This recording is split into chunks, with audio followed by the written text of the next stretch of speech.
সকল প্রশংসার মালিককে, সকল ক্ষমতার উৎসকে।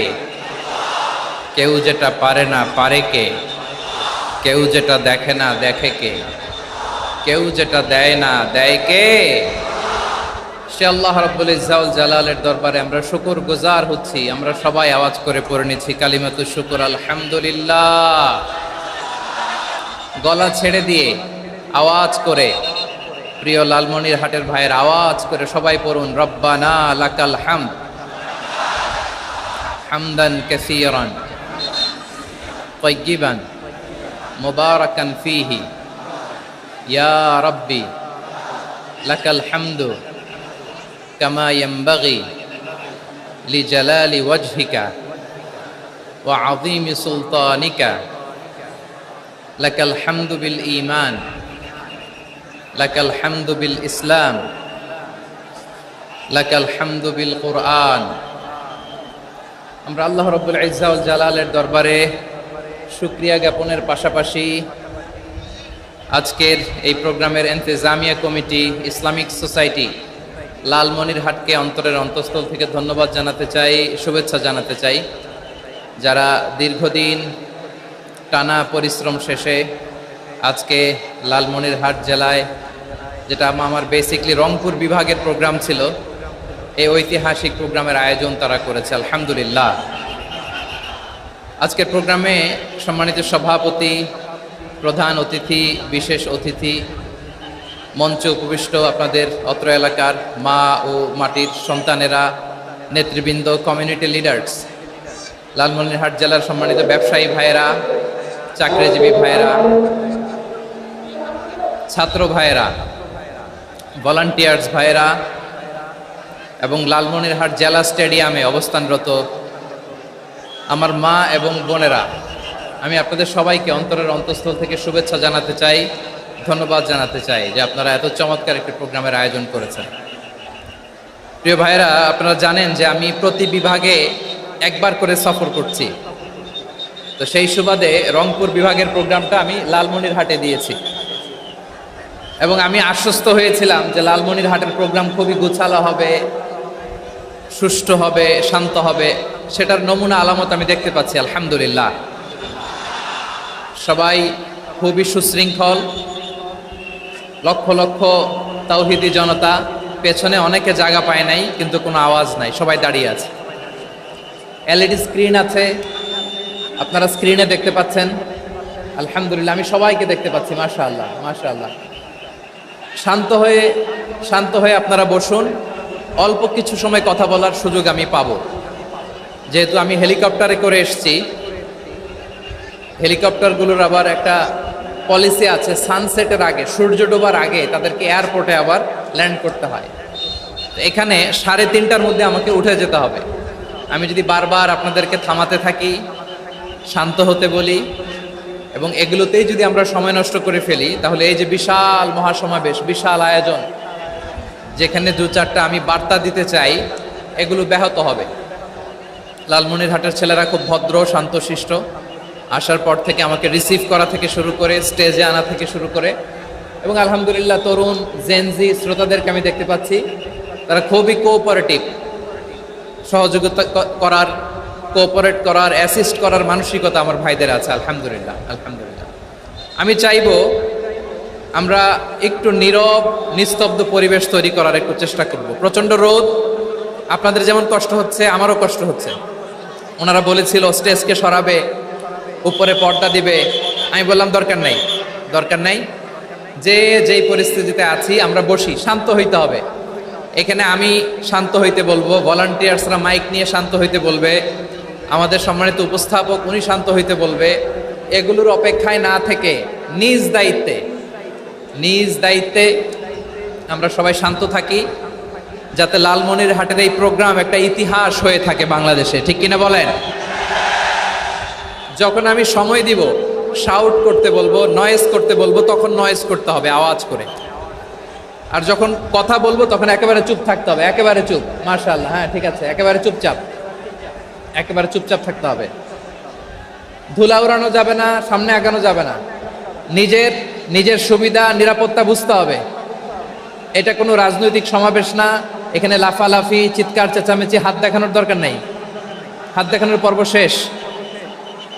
এখানেও ঠান্ডা হয়ে গেছে, মাশাআল্লাহ। হ্যাঁ, মাশাআল্লাহ। আমাদের ভলান্টিয়ার্স ভাইরা, আমাদের স্বেচ্ছাসেবক ভাইরা, আইন শৃঙ্খলা রক্ষাকারী ভাইরা অনেক চেষ্টা করতেছে, মাশাআল্লাহ। Very good, I am very happy to C this scenario, মাশাআল্লাহ, আলহামদুলিল্লাহ। আমি একটু দেখতে চাই যে রংপুর বিভাগের কে কোন জেলা থেকে আপনারা এসেছেন। কুড়িগ্রাম থেকে কারা এসেছেন দেখি, কুড়িগ্রাম। মাশাআল্লাহ, মাশাআল্লাহ। আচ্ছা, গাইবান্ধা জেলার কে আসছেন? গাইবান্ধা, মাশাআল্লাহ। ঠাকুরগাঁও, ঠাকুরগাঁও অনেকে আসছেন। দিনাজপুর জেলা থেকে, মাশাআল্লাহ। নীলফামারী, ঠিক আছে, ফি আমানিল্লাহ। পঞ্চগড় অনেক আসছে। রংপুর, রংপুর,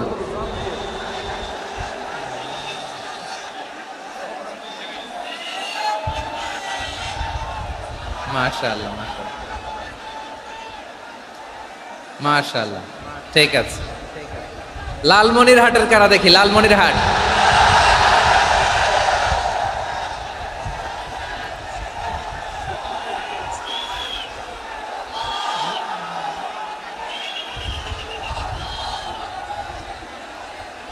মাশাআল্লাহ, মাশাআল্লাহ, মাশাআল্লাহ।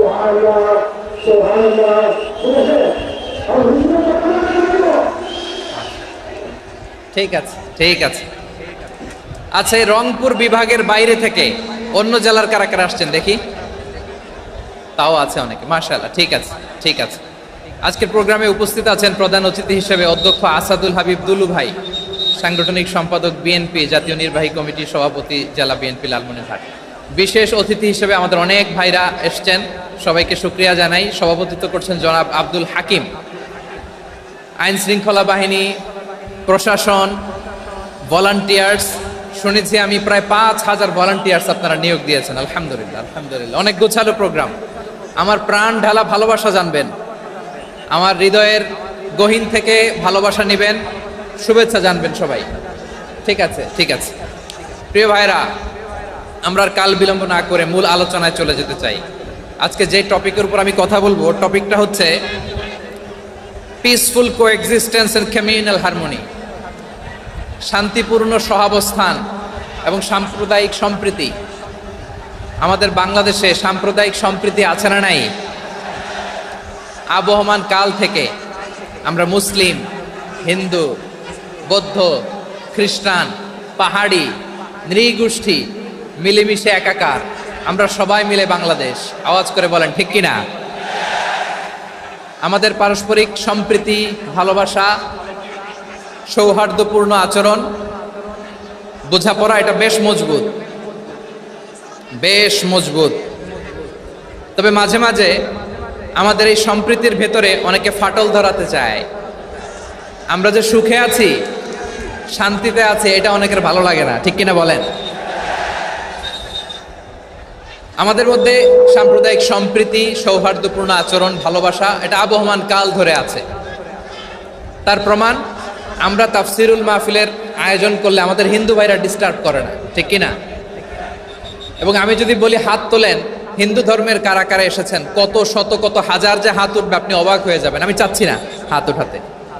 খুলনাতে সর্বশেষ যে আমি প্রোগ্রাম করে গেলাম, সেখানে কয়েকশো হিন্দু ভাই আসছে আমাদের আলোচনা শুনতে, আলহামদুলিল্লাহ।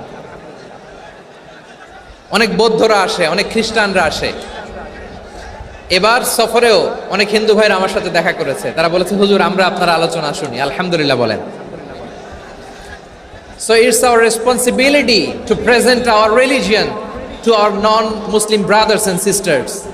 আমাদের অমুসলিম ভাই বোনদের কাছে ইসলামের সৌন্দর্য তুলে ধরা, এটা আমাদের দায়িত্ব। We all are the ambassador of Islam. আমরা প্রত্যেকে দায়িত্বশীল, আমরা প্রত্যেকে এক একজন ইসলামের অ্যাম্বাসেডর, আলহামদুলিল্লাহ বলেন।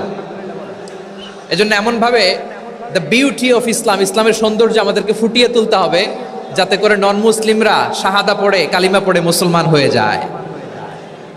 অনেক নন মুসলিম ভাই বোন আমাদের হাতে শাহাদা পড়ে, কালিমা পড়ে মুসলমান হয়েছে, অনেক। সো আমরা যেন ইসলামের বিউটিটাকে তুলে ধরতে পারি, এবং এই যে সম্প্রীতি, এটাকে যেন আমরা অটুট রাখতে পারি।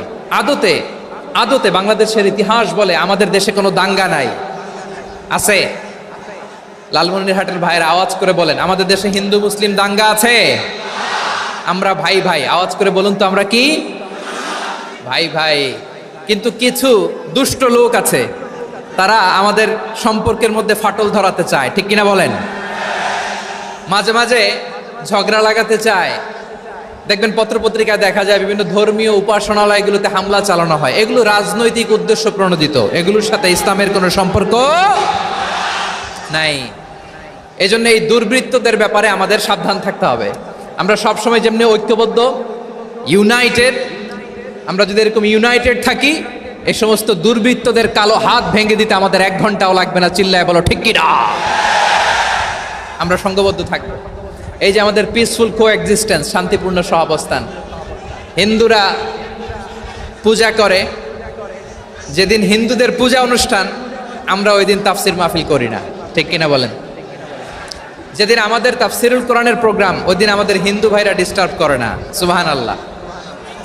হিন্দুদের পূজা অনুষ্ঠানে মাদ্রাসার ছাত্র যে পাহারা দেয়, গোটা বিশ্বে এরকম দৃষ্টান্ত নজির বিরল, ঠিক কিনা বলেন? আইন শৃঙ্খলা বাহিনীর পাশাপাশি মাদ্রাসার ছাত্ররা যে সেখানে পাহারা দেয়, গোটা পৃথিবীতে এই দৃষ্টান্ত আপনি পাবেন। মাদ্রাসার ছাত্ররা, তারা তো কোরআনের ধারক, তারা হাদিসের ধারক, তারা কেন মন্দির পাহারা দিবে? এই সম্প্রীতিকে ধরে রাখার জন্য, এই সৌহার্দ্যকে ধরে রাখার জন্য, আমাদের পারস্পরিক ভালোবাসাকে অটুট রাখার জন্য। আওয়াজ করে বলতে হবে, ঠিক কিনা? এখন বলেন, আমাদের এই ভালোবাসা অটুট থাক, আমরা চাই কি চাই না? আমরা হিন্দু মুসলিম মিলেমিশে শান্তিপূর্ণ সহাবস্থান, সাম্প্রদায়িক সম্প্রীতি। লালমনিরহাটের ভাইয়ের আওয়াজ করে বলুন, এই সাম্প্রদায়িক সম্প্রীতি আমরা চাই কি চাই না? আল্লাহ এই দেশকে তুমি বরকতময় করো, বাংলাদেশকে তুমি শান্তিময় করো। আওয়াজ করে সবাই বলেন আমিন। এই জায়গাটাতে সামান্য একটু আওয়াজ হচ্ছিল, এটাও থেমে গেছে। আলহামদুলিল্লাহ, আলহামদুলিল্লাহ।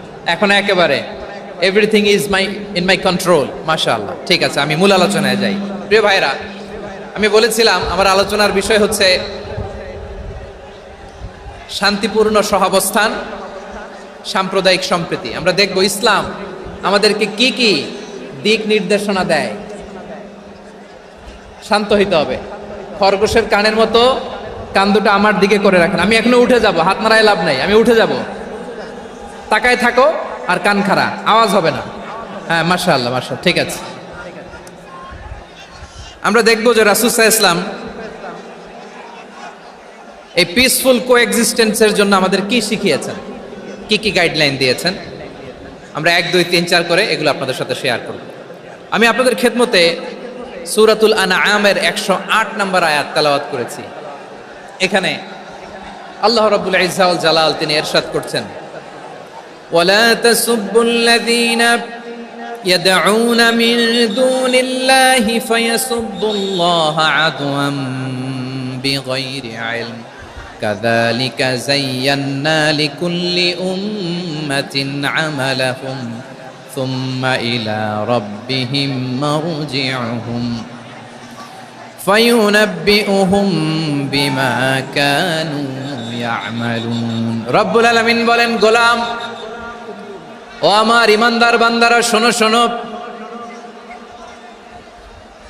ও আমার বিশ্বাসী বান্দারা, শোনো শোনো। লা তাসুব্বুল্লাযীনা ইয়াদউনা মিন দুনিল্লাহ ফায়াসুব্বুল্লাহা আদওয়াম বিগাইরি ইলম। ও আমার বিশ্বাসী বান্দারা, যারা আল্লাহকে ব্যতি রেখে, আল্লাহকে বাদ দিয়ে অন্য উপাস্যকে ডাকে, দেবীর পূজা করে, দেবতাদের পূজা করে, তোমরা খবরদার তাদের গালি দিও না। আওয়াজ করে বলেন, কি দিও না? আল্লাহ বলেন, ও বিশ্বাসীরা শোনো, যারা আল্লাহকে বেছে রেখে দেব দেবীর পূজা করে, অন্য উপাস্যের পূজা করে, তাদেরকে ডাকে, ওই দেবতাদেরকে তোমরা গালি দিও না। যদি ওই দেবতাদেরকে গালি দাও, তাহলে ভুলবশত, শত্রুতাবশত তারা তোমাদের রব আল্লাহকে গালি দেবে, ঠিক কি না? তোমরা যদি তাদের দেবতাদের গালি দাও, ওরা রেগে তোমার আল্লাহরে গালি দিবে, তাহলে আল্লাহরে গালি খাওয়ানোর কারণ হয়ে গেলাম আমি, ঠিক কিনা বলেন?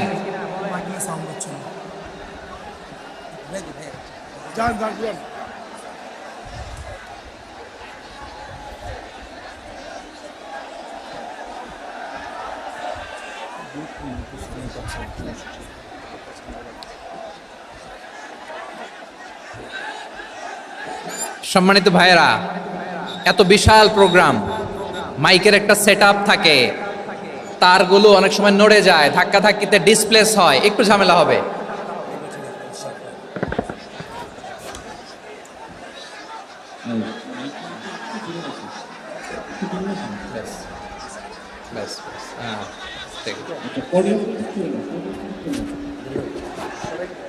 ঠিক আছে, একটু একটু সমস্যা হবে মাঝে মাঝে। আপনারা শান্ত থাকলে, শান্ত থাকতে হবে। এইভাবে সাউন্ড নাই, এই নাই, এই বলতে বলতে আমার সময়ও নাই, উঠে যেতে হবে, এগুলো বোকামি। এই বিভাগীয় প্রোগ্রামগুলোতে যাই, চিৎকার চেঁচামেচি করে তোমরা আসো, সময় শেষ, আমাকে উঠে যেতে হয়, আমরা তো বঞ্চিত হলাম। গুরুত্বপূর্ণ অনেক কথা শোনাবো তোমাদের, অনেক। প্রিয় ভাইরা, আপনারা শান্ত হয়ে বসুন, শান্ত হয়ে। রব্বুল আলামিন বলেন, খবরদার বিশ্বাসীরা, আল্লাহ ছাড়া যারা অন্যান্য উপাস্যদেরকে ডাকে, দেবতাদেরকে ডাকে, তাদেরকে তোমরা গালি দিও না। ওই সমস্ত দেবতাদেরকে যদি তোমরা গালি দাও, তাহলে তারা আল্লাহকে গালি দিবে, ঠিক কিনা বলেন? আমরা দেবতাদের গালি দিলে ওরা আল্লাহকে গালি দিবে। রব্বুল আলামিন বলেন, খবরদার দেবতাদেরকে গালি দিও না, তাহলে ওরা তোমার রব আল্লাহরে গালি দেবে। প্রতিটি জাতির জন্য তাদের কাজকে আমি আল্লাহ সুশোভিত করে রেখেছি, তারা সবাই একদিন আমার কাছেই ফিরে আসবে। এরপর আমি রব্বুল আলামিন তাদের আমলনামা তাদেরকে জানিয়ে দেব। সুবহানাল্লাহ পড়ে। প্রিয় ভাইয়েরা, আল্লাহ তাআলা বলেছেন, খবরদার গালি দিও না। আদেশটা কার? আওয়াজ করে বলেন তো। হিন্দুদের দেবতা দেবদেবীদেরকে গালি দেওয়া যাবে না, আওয়াজ করে বলুন প্রিয় ভাইয়েরা, এই আদেশটা কার? এই আপনাদের গলার আওয়াজ। অন্য ধর্মের দেবতাদেরকে যে গালি দেওয়া যাবে না, এই আদেশটা কার? আরো জোরে বলুন, কার?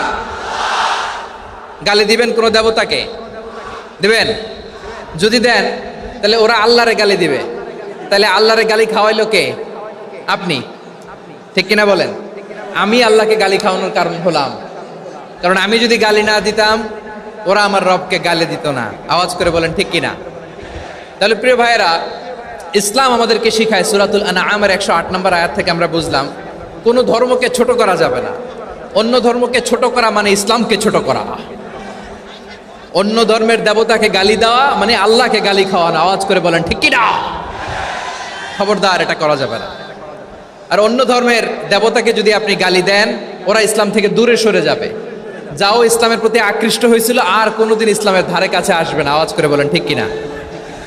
এজন্য কখনো কোনোদিন অন্য ধর্মের দেবতাদেরকে গালি দেওয়া যাবে না। অন্য ধর্মের কোনো দেবতাদেরকে আমরা গালি দিব না, গালি দিব না, বরং ইসলামের beauty, the beauty of Islam, ইসলামের সৌন্দর্যকে আমরা তুলে ধরব। আমরা যদি বিশ্বনবী সাল্লাল্লাহু আলাইহি ওয়াসাল্লামের জীবনের দিকে তাকাই, তাহলে আমি দেখব বিষ্ণু ইসলাম মক্কাতে কিংবা মদিনাতে অন্য ধর্মের লোকদের সাথে খুব পিসফুলি লাইফ লিড করেছেন। হোক মুশরিক, হোক খ্রিস্টান, হোক ইহুদি, বিশ্বনবী সবার সাথে মিলেমিশে ছিলেন। আলহামদুলিল্লাহ বলেন। ইসলাম হচ্ছে পিসফুল রিলিজিয়ান। অন্য ধর্মের প্রতি সহনশীলতার সবক ইসলাম আমাদেরকে দেয়। কিন্তু প্রতিটি মুসলিমের এটা মনে রাখতে হবে, আল্লাহর কাছে পছন্দনীয় গ্রহণযোগ্য ধর্ম, জীবনাদর্শ একটি, সেটা হচ্ছে ইসলাম। আওয়াজ করে বলেন, সেটা কি? লালমনিরহাটের ভাইয়েরা, আওয়াজ করে বলুন, আল্লাহর কাছে মনোনীত ধর্ম একটি, সেটা কি? এজন্য রব্বুল আলামিন বলেন, ইন্নাদ-দীনা ইনদাল্লাহিল ইসলাম, আল্লাহর কাছে মনোনীত গ্রহণযোগ্য অ্যাকসেপ্টেড ধর্ম মতাদর্শ একটা, সেটা হলো ইসলাম। ইসলাম ছাড়া অন্য কোনো ধর্ম যদি কেউ তালাশ করে, তার ওই ধর্ম আল্লাহ গ্রহণ করবে না। ওমাই ইয়াবতাগি গায়রাল ইসলামি দীনান ফালাই ইউকবালা মিন ওয়া হুয়া ফিল আখিরাতি মিনাল খাসিরিন। Hamid. Whoever seek anything except Islam, that won't be accepted from him, and he will be loser in the day of judgment. কিয়ামতের দিন ইসলাম ছাড়া কেউ যদি অন্য কোনো ধর্ম তালাশ করেছে দুনিয়াতে, তার এই মতাদর্শ গ্রহণ করা হবে না, and he will be loser. সে হবে লুজার, ক্ষতিগ্রস্ত, হাই হাই কোম্পানির ম্যানেজার। ওর আমও শেষ, সালাও শেষ। আওয়াজ করে বলেন ঠিক কি না? এজন্য ইসলাম পেয়ে আমরা খুশি না বেজার? প্রত্যেক নামাজ শেষে আমরা আল্লাহরে বলি, আল্লাহ রাদিতু বিল্লাহি রাব্বা ওয়া বিল ইসলামি দীনা ওয়া বি মুহাম্মাদিন নাবিয়ান ওয়া রাসূলা। ও আল্লাহ, তোমারে রব হিসেবে পেয়ে আমরা খুশি। ও আল্লাহ, ইসলামকে ধর্ম হিসেবে পেয়ে আমরা খুশি। বিশ্বনবীকে আমাদের রাসূল পেয়ে আমরা খুশি। ঠিক কিনা বলেন? ইসলাম ছাড়া অন্য কোনো ধর্ম আমরা গ্রহণ করব না। ঠিক কিনা বলেন? আল্লাহর কাছে অ্যাকসেপ্টেড রিলিজিয়ান একটা, সেটা ইসলাম। তো বিশ্বনবী সাল্লাল্লাহু আলাইহি ওয়াসাল্লাম মক্কাতে কিংবা মদিনাতে খুব পিসফুলি এক্সিস্ট করেছেন, যে কোনো ধর্মের সাথে মিলেমিশে চলেছেন। তার প্রমাণ আমরা যদি রাসূল সাল্লাল্লাহু আলাইহি ওয়াসাল্লামের বায়োগ্রাফির দিকে তাকাই, তাহলে দেখব তিনি মুশরিকদের সাথে পিস ট্রিটি করেছেন, শান্তি চুক্তি, পিস ট্রিটি, পিস এগ্রিমেন্ট। আপনারা হুদাইবিয়ার সন্ধির নাম শুনেছেন? আমার লালমনিরহাটের কলিজার টুকরা ভাইয়েরা, হুদাইবিয়ার সন্ধির নাম আপনারা শোনেন নাই? ষষ্ঠ হিজরিতে বিষ্ণু ঈসা ইসলাম মুশরিকদের সাথে এই ট্রিটি করেছেন, চুক্তি। কাদের সাথে? মুশরিকদের সাথে। আমরা তো মুসলমান বসতে পারি না, আমরা দুই মুসলিম ভাই একসাথে বসে চা খেতে পারি না, গল্প করতে পারি না। বিষ্ণু ঈসা ইসলাম মুশরিকদের সাথে ট্রিটি করেছেন, হুদাইবিয়ার সন্ধি। এই সন্ধির আগে মক্কা থেকে কেউ মদিনায় যেতে পারে না, মদিনা থেকে কেউ মক্কায় যেতে পারে না। কিন্তু এই সন্ধির পরে ট্রাফিক স্বাভাবিক হয়ে গেল। মক্কার লোকেরা মদিনায় আসতে পারে, মদিনার লোকেরা মক্কায় আসতে পারে। এটাকে বলে সুলহে Hudaybiyyah, the peace agreement of Hudaybiyyah, শান্তি চুক্তি। আমরা পৃথিবীতে এখন অনেক শান্তি চুক্তির নাম শুনি, এগুলো সব the piece treaty of Hudaibiya থেকে কপি করা। আল্লাহু আকবার। তাহলে বিশ্বনবী সাল্লাল্লাহু আলাইহি সাল্লাম তিনি যে শান্তিপূর্ণ সহাবস্থানে বিশ্বাসী ছিলেন, মুসলমানেরা যে অন্য ধর্মের প্রতি সহনশীল, তার প্রমাণ হচ্ছে এই পিস ট্রিটি। শুধু তাই নয়, মাইকের সাউন্ডটা একটু বাড়াই দিতে হবে, খুব দুর্বল, একটু মজবুত করতে হবে, আর একটু ক্লিন করতে হবে, আর সবগুলা জায়গায় সাউন্ড যাচ্ছে কিনা একটু ক্রস চেক করতে হবে। হ্যাঁ, পাবেন দিচ্ছে। Mic operator is trying his level best, দিচ্ছে। মাইক অপারেটর যিনি আছেন, প্রতিটি জায়গায় প্রতিটি সাউন্ড বক্সে যেন আওয়াজ পাওয়া যায়, একটু ক্রস চেক করেন, সাউন্ডটাকে একটু স্ট্রং করে দেন। হ্যাঁ, ঠিক আছে, মাশাআল্লাহ। এদিকে তাকান, এদিকে। মক্কার পার্ট গেল, পিস এগ্রিমেন্ট করলেন, শান্তি চুক্তি। বিষ্ণু ঈসা ইসলাম মদিনায় যে কি করলেন? মদিনায় যে বিষ্ণু ঈসা ইসলাম মদিনা চার্টার করলেন, মদিনা সনদ, সাহিফাতুল মদিনা, এটার বলে মদিনা চার্টার। যে ওয়েস্টে, ইউরোপে, আমেরিকাতে তারা অনেক চার্টার করে, এই সব চার্টার মদিনা চার্টার থেকে কপি করা। আওয়াজ করে পড়েন সুবহানাল্লাহ। বিষ্ণু ঈসা ইসলাম মদিনায় গেলেন, মদিনাতে মুসলিম, মুশরিক, ইয়াহুদি, এই তিন ধর্মের লোক মিলে সব স্টেক হোল্ডার যারা আছে সবাইকে নিয়ে বিষ্ণু ঈসা ইসলাম মদিনা চার্টার করলেন, মদিনা সনদ। পড়েন সুবহানাল্লাহ। শুধু তাই নয়, মক্কাতে বিশ্বনবী পিস এগ্রিমেন্ট করলেন, শান্তি চুক্তি মুশরিকদের সাথে। মদিনাতে যে বিশ্বনবী মদিনা চার্টার করলেন, মদিনা সনদ করলেন ইহুদিদের সাথে। আবার মদিনাতে বিশ্বনবী ইহুদিদের সাথে পিস ডায়ালগ করলেন, ইন্টারফেথ ডায়ালগ করলেন, আন্তধর্মীয় সংলাপ করলেন। যেই সংলাপের মূল ভিত্তি ছিল তাওহীদ। মূল ভিত্তি ছিল কি? তাওহীদ। বিশ্বনবী ইহুদিদেরকে ডাকলেন, আহ্বান করলেন, কুল ইয়া আহলাল কিতাবি তাআলাউ ইলা কালিমাতিন সাওয়াইন বাইনানা ওয়া বাইনাকুম আল্লা না'বুদা ইল্লাল্লাহ ওয়া লা নুশরিকা বিহি শাইআন ওয়া লা ইয়াত্তাখিযা বা'দুনা বা'দান আরবাবাম মিন দুনিল্লাহ فإن تولوا فقولوا اشهدوا بأننا মুসলিমুন। সুবহানাল্লাহ পড়েন। বিশ্বনবী মদিনার ইহুদিদের ডেকে বললেন, ও ইহুদিরা শোনো শোনো,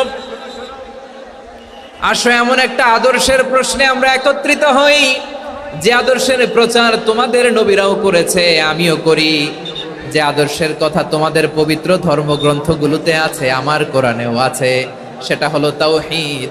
আমরা এক আল্লাহ ছাড়া কারো ইবাদত করব না, আল্লাহর সাথে কাউরে শরীক করব না, আল্লাহ ছাড়া কাউরে রব মানব না। পড়েন সুবহানাল্লাহ।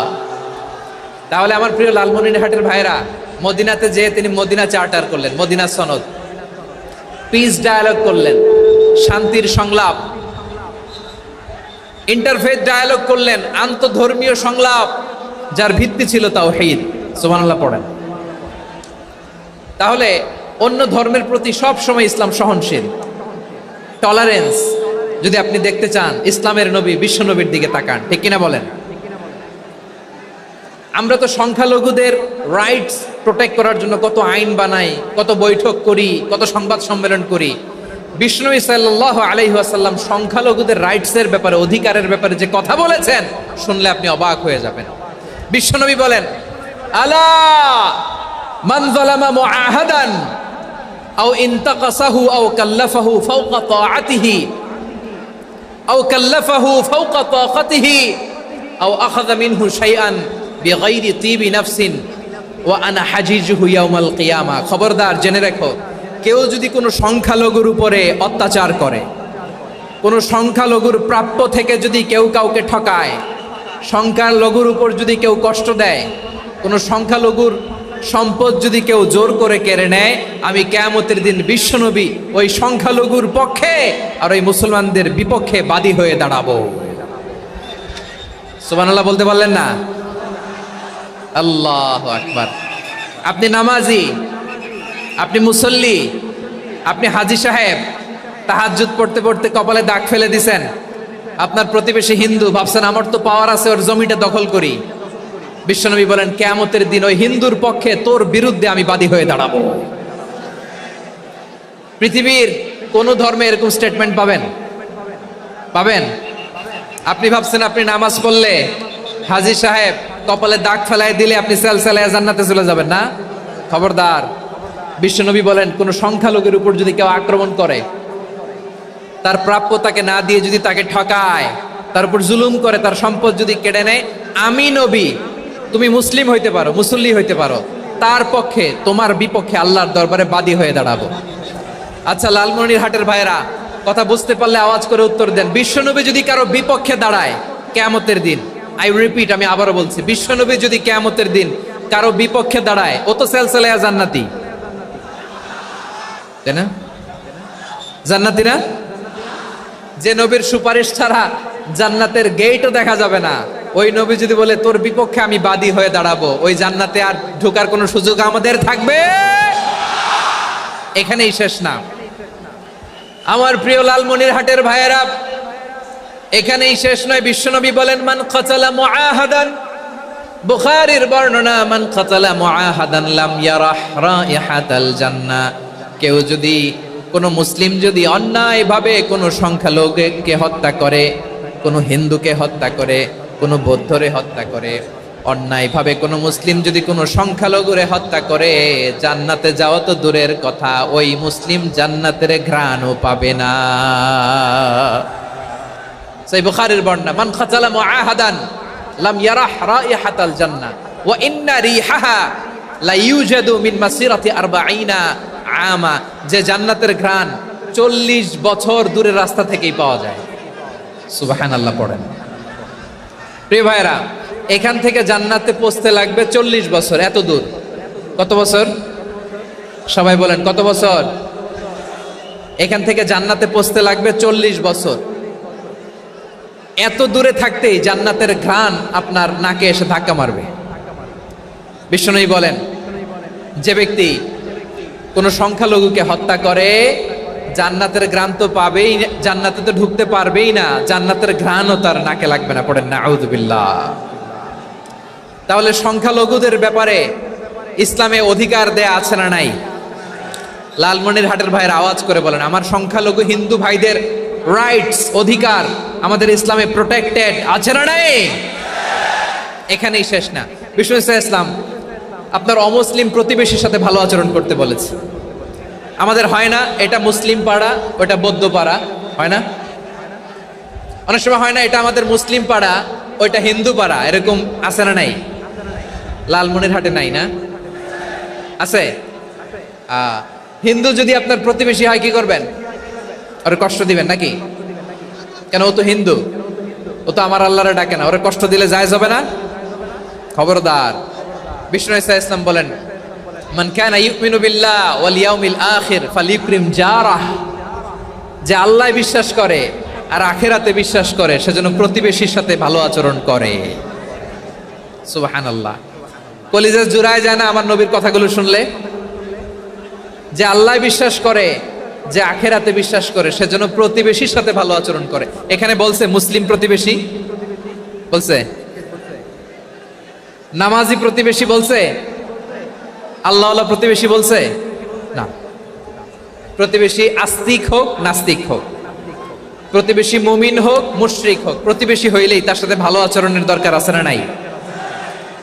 আমার প্রিয় লালমনিরহাটের ভাইয়েরা, বিষ্ণু ইসলাম ওনার ইহুদি প্রতিবেশীদের দেখাশোনা করতেন। আওয়াজ না শোনা যাক, আমারও তো দেখা যায়, আমারও তো দেখা যায়। তাকায় থাকেন, তাকায় থাকলে সওয়াব হবে। কোরআনের কথা যেখান থেকে হয় এদিকে তাকায় থাকলেই বরকত। তাকায় থাকেন। জি জি, মাইক, আমি তার মাইক ঠিক করতে আসি না এদিকে, এই মাইক ঠিক করব, ওই মাইক ঠিক করব, ওদিকে পাইলট বলবে হুজুর চলে আসেন। জি বসুন, বসুন, মাশাআল্লাহ। হ্যাঁ, খুব শান্ত, ঠিক আছে। পুলিশ ভাইরা না খেয়ে দিনরাত আপনারা যাতে সুশৃঙ্খল একটা প্রোগ্রাম উপহার পান এটাই চেষ্টা করতেছে, আপনাদেরকে কষ্ট দিতে আসে নাই। একটু একটু সহযোগিতা করেন। জি মাশাআল্লাহ। হ্যাঁ ঠিক আছে। আমার প্রিয় ভাইরা, প্রতিবেশী আস্তিক হোক নাস্তিক হোক, মুসলিম হোক হিন্দু হোক, তার সাথে ভালো আচরণ করতে হবে। বিষ্ণু ইসলাম ওনার ইহুদি প্রতিবেশীর বাসায় যেতেন। কোন প্রতিবেশী? ইহুদি। আওয়াজ করে বলেন, কোন প্রতিবেশী? ইহুদি। এক ইহুদি কিশোর বিষ্ণু ইসলামের খেদমত করতে, ইহুদি ছেলে আমার নবীর খেদমত করতো, তারা ছিল নবীর প্রতিবেশী। তো অনেক দিন হয় ইহুদি ছেলেটা আসে না। বিষ্ণুনবী খোঁজ দিলেন, ঘটনা কি? একটা ইহুদি ছেলে না আমার খেদমতে আসতো, ছেলেটা কই? খোঁজ নিয়ে জানলেন ছেলেটা অসুস্থ। বিষ্ণু ইসলাম ওই ইহুদির বাড়িতে চলে গেলেন ওই ছেলেটাকে দেখা করার জন্য, ভিজিট করার জন্য। সুবহানাল্লাহ পড়বেন না? গেলেন, যে দেখে ইহুদি ছেলেটা মুমূর্ষ, জান জান যায় যায় ভাব, বিছানায় পড়ে আছে, তার বাবা দাঁড়ানো। বিশ্বনবী তার মাথার পাশে বসলেন, মাথায় হাত বুলিয়ে দিলেন, আর ছেলেটাকে বললেন আসলিম, হে ইহুদি ছেলে আসলিম, ইসলাম ধর্ম গ্রহণ করো। তো ছোট্ট ছেলে ভাবে আমরা ইহুদি, এখন ইসলাম ধর্ম গ্রহণ করলে আব্বা যদি বকা দেয়, ফানাযারা ইলা ওয়াজহি আবি, ছেলেটা তার বাবার চেহারার দিকে তাকালো, দেখি আব্বা কি কয়। আব্বা যদি বলে তাইলে ইসলাম ধর্ম গ্রহণ করবে। ইহুদি ছেলেটা তার বাবার দিকে যখন তাকালো, ওর বাবা বলে আতি আবুল কাসিম, আবুল কাসিম যা বলে তাই করো। আবুল কাসিম হচ্ছে বিষ্ণু ইসলামের একটা কুনিয়াত, উপনাম। আমার রাসূলের বড় ছেলের নাম ছিল কাসেম। যেমন দেখবেন আমাদের এলাকায় কারো ছেলের বড় ছেলের নাম যদি হয় আব্দুল্লাহ, এরা আব্দুল্লাহর বাপ বলে ডাকে। কারো বড় মেয়ের নাম যদি হয় ফাতেমা, এরা কি ডাকে? ফাতেমার বাপ বলে না? তো বিষ্ণু ইসলামের বড় ছেলের নাম ছিল কাসেম। ইহুদি বাবা বলল আতি আবুল কাসেম, আবুল কাসেম যা বলে তাই শোনো, মানে মোহাম্মদ যা বলে তাই শোনো। এই কথা শুনে ছেলে সাহস পাইছে, ছেলে আবার পড়তে আরম্ভ করলো আশহাদু আল্লাহ ইলাহা ইল্লাল্লাহ ওয়া আশহাদু আন্না মুহাম্মাদার রাসূলুল্লাহ, পড়েন আল্লাহু আকবার। বিশ্বনবীর আহ্বান শুনে ওই আহ্বানে সাড়া দিয়ে ইহুদি ছেলে শাহাদা পড়ে মুসলমান হয়ে গেল। তার হৃদয়টারে ইমানের নূর দিয়ে আলোকিত করে দিল কে? প্রিয় ভাইরা, এবার রাসূল সাল্লাল্লাহু আলাইহি ওয়াসাল্লাম বের হয়ে আসলেন ঘর থেকে, আর বললেন আলহামদুলিল্লাহিল্লাযী আনকাযাহু মিনান নার, প্রশংসা সে আল্লাহর যে আল্লাহ জাহান্নামে চলে যাচ্ছিল প্রায় এমন একটা লোককে মুহূর্তের মধ্যে কালেমায়ে শাহাদাতের বদৌলতে জান্নাতি বানায় দিলেন। আওয়াজ করে পড়েন সুবহানাল্লাহ। এই হাদিস থেকে আমরা কি শিখলাম? What is the moral of the story? এক নাম্বার স্টোরি হলো, প্রতিবেশী ইহুদি হোক হিন্দু হোক, যাবেন, সুসম্পর্ক রাখবেন, উপহার দিবেন, বিপদে পাশে দাঁড়াবেন, তাইলেই তো আপনাদের প্রতি, মুসলমানদের প্রতি তারা আকৃষ্ট হবে, ঠিক কিনা বলেন? আপনি যদি হিন্দুদের সাথে বৌদ্ধদের সাথে নাই মিশেন, নাস্তিকের কাছে নাই যান, তো ইসলামের সৌন্দর্যটা ওরা বুঝবে কেমনে? আমার অনেক হিন্দু পরিচিত ভাই আছে, ওরা আমাদের ইফতারির প্রোগ্রামে এসে একসাথে ইফতারি করে। অনেক মদখোর আমার সাথে বসে একসাথে ডিনার করে, হাফ প্যান্ট পরা, গলায় স্বর্ণের চেইন, হাতে স্বর্ণের ব্রেসলেট, আইসা আমার সাথে ডিনার করছে, আছে এরকম। গাঁজাখোর, আমি বলি আসো, welcome welcome to my dinner, আসো বসো, বসলেই তো আমি ওর ডিএনএ, চিন্তার ডিএনএ চেঞ্জ করে দেওয়ার সুযোগ পাবো, চিল্লায় বলো ঠিক কিনা? আসতে হবে আমার কাছে। Our door is open, the door of Islam is open 24/7। সব সময় আমাদের ইসলামের দরজা আমার অমুসলিম ভাইদের জন্য খোলা আছে না নাই?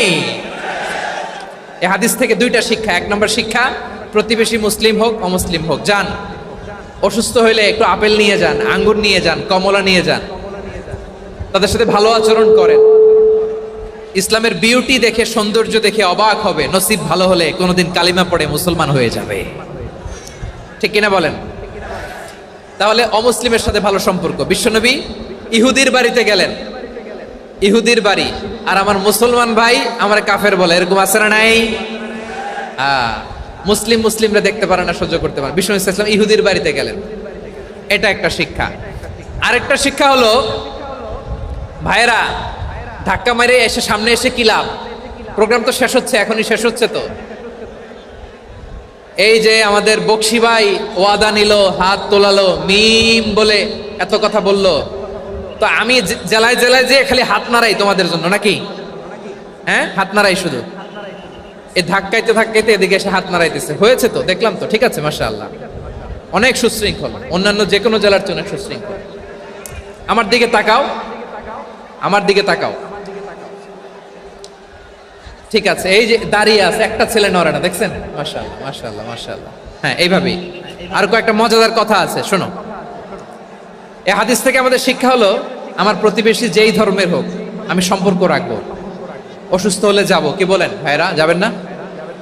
যাবেন না আপনারা? আচ্ছা, 2 নম্বর শিক্ষা হলো, বিষ্ণু ঈসা ইসলামের খাদেম ছিল ইহুদি, এতদিন খেদমত করলো, একদিনও বিশ্বনবী ওরা কালিমার দাওয়াত দেয় নাই। কারণ কি? বিশ্বনবী একটা ভালো সময়ের অপেক্ষা করতেছিলেন, প্রপার টাইমিং। দাঈর কাজ হচ্ছে দাঈ ইলাল্লাহ, সে হচ্ছে সুযোগ সন্ধানী। দাঈ সুযোগ খোঁজে, কখন দাওয়া দিলে ব্যাটে বলে হবে, ঝোপ বুঝে কোপ মারে, ঠিক কিনা বলেন? বিষ্ণু ঈসা ইসলাম ভালো সময়ের অপেক্ষা করতেছিলেন, দেখি ভালো সময় আসুক আসুক আসুক আসুক। আস্তে আস্তে এমন সময় আসছে, ছেলে এবার মুমূর্ষ, অসুস্থ ব্যক্তির হৃদয় অত্যন্ত নরম থাকে। হসপিটালে যখন কেউ যায় তার হৃদয়টা বড্ড নরম থাকে, মৃত্যুর ভয়ে তার অন্তরটা নরম থাকে, ঠিক কিনা বলেন? এই প্রপার টাইমিং এর অপেক্ষা করতেছিলেন, যখনই টাইমিং পেয়েছেন দাওয়াত দিলেন, পড়ো লা ইলাহা ইল্লাল্লাহ, সুবহানাল্লাহ পড়েন সবাই। তাহলে ইসলাম অমুসলিম প্রতিবেশীর সাথে ভালো আচরণ করতে বলে। ইসলাম অমুসলিম মাতা পিতার সাথেও ভালো আচরণ করতে বলে। মাতা পিতা যদি অমুসলিম হয় তারে ফেলে দিতে পারবেন? পারবেন? পারবেন? আমার লালমনিরহাটের ভাইয়েরা, অনেক হিন্দু ছেলে আমাদের হাতে শাহাদা পড়ে মুসলিম হয়, কিন্তু ওর মা মুসলমান হয় নাই, বাবাও হয় নাই, এরকম আছে না নাই?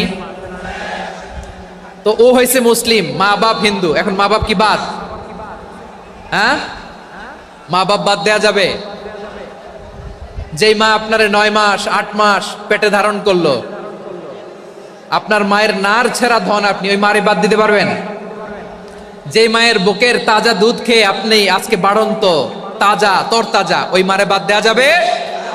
মায়ের এক ধারে দুধের দাম, কাটিয়া গায়ের চাম, পাপুষ বানাইলে ঋণের শোধ হবে না, এমন দরদি ভাবে কেউ হবে না আমার মাহা গো।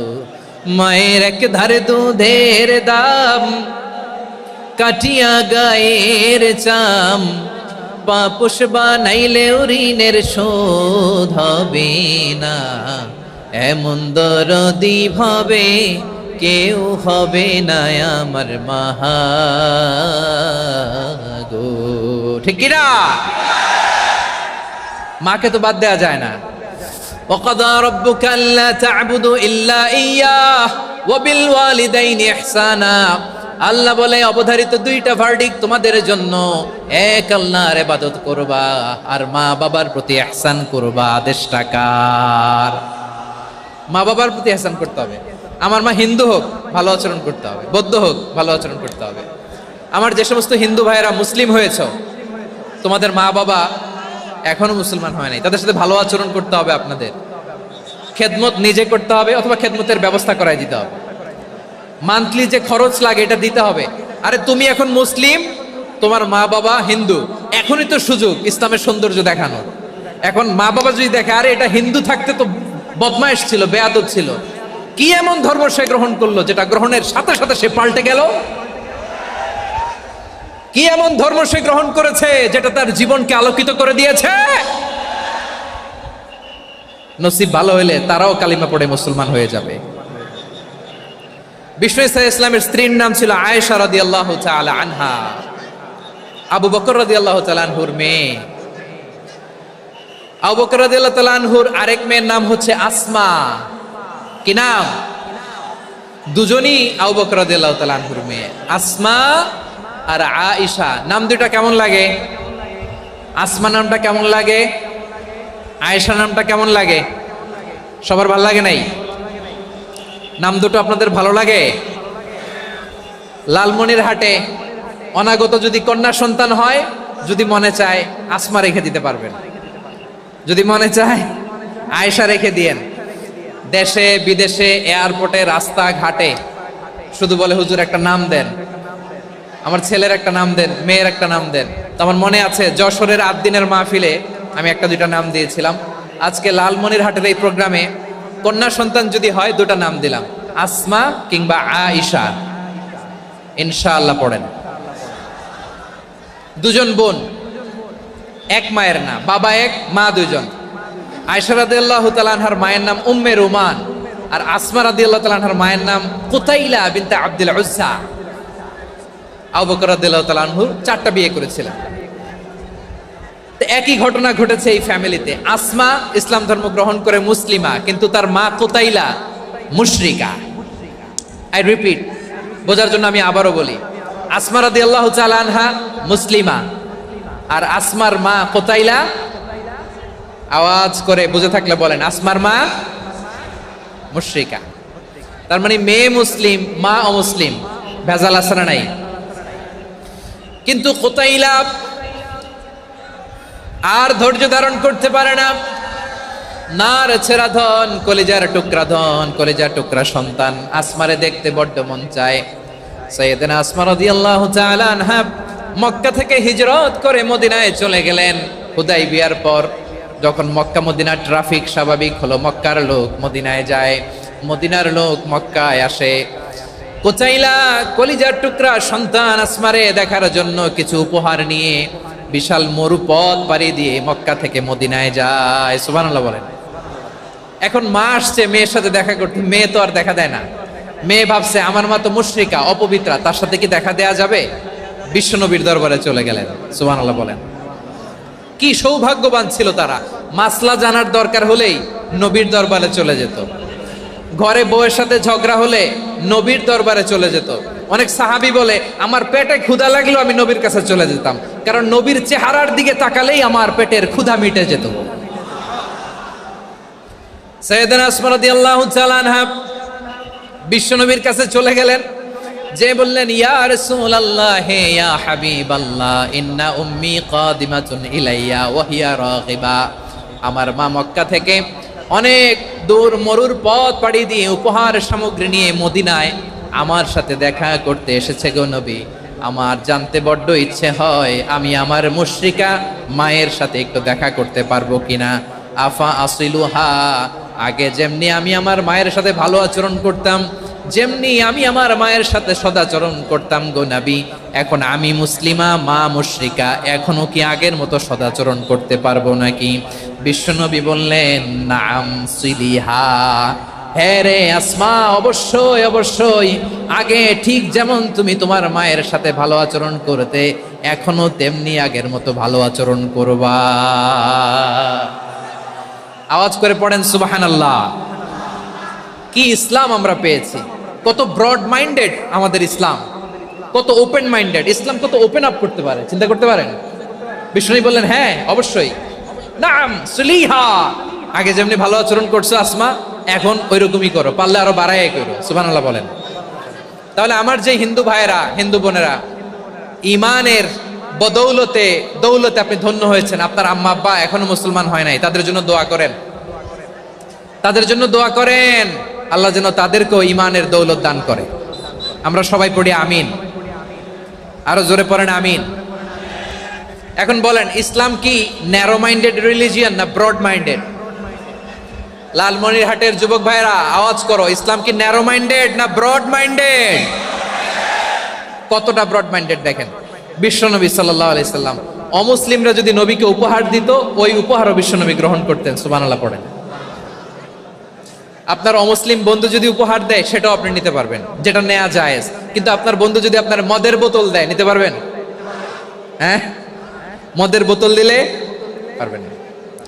আপনার বন্ধু যদি আপনার পর্ক দেয়, পর্ক, শুকরের গোশত মিশ্রিত কোনো খাবার, ওটা নিতে পারবেন না। হালাল যে কোনো জিনিস নিতে পারবেন। বিশ্বনবী সাল্লাল্লাহু আলাইহি ওয়াসাল্লাম অমুসলিমদের দেয়া হাদিয়া গ্রহণ করতেন। কেমন নবী ছিলেন! আমার নবীরে চিনে নেন, আমার নবীর অ্যাটিটিউড জেনে নেন। বিশ্বনবী সাল্লাল্লাহু আলাইহি ওয়াসাল্লাম যখন কোনো জনপদে যেতেন, 3টা অপশন নিয়ে যেতেন। প্রিয় ভাইয়ের আওয়াজ করে বলতে হবে, কোন জনপদে গেলে আমার নবীর অপশন থাকতো কয়টা? আমার মতো 3 আঙ্গুল উঁচু করে দেখান আর বলুন, আমার নবী কোন জনপদে গেলে কয়টা অপশন নিয়ে যেতেন? 1 নাম্বার অপশন আসলিম তাসলাম। নতুন এলাকায় গেলে বলতেন আসলিম তাসলাম, ইসলাম ধর্ম গ্রহণ করো, শান্তিতে থাকবা, আমার ভাই হয়ে যাবে, আমরা ভাই ভাই, ইসলাম মানো, আমরা ভাই ভাই। অপশন নাম্বার কত? 1। যদি বলে না ইসলাম মানবো না, ওকে, অপশন নাম্বার 2, মুসলিম হওয়ার দরকার নাই, লা ইকরাহা ফিদ্দিন, ইসলামে কোনো বাড়াবাড়ি নাই। খ্রিস্টান আছো থাকো, বৌদ্ধ আছো থাকো, ইহুদি থাকতে চাও থাকো, কিন্তু আমরা যেহেতু রিজিওনাল সুপার পাওয়ার, আমাদের আন্ডারে থাকো, ট্যাক্স দিয়া থাকো, এটার বলে জিজিয়া। আলেম যারা আছেন বুঝবেন, এটার আরবিতে কি বলে? জিজিয়া। You pay us the tax, we will give you the security.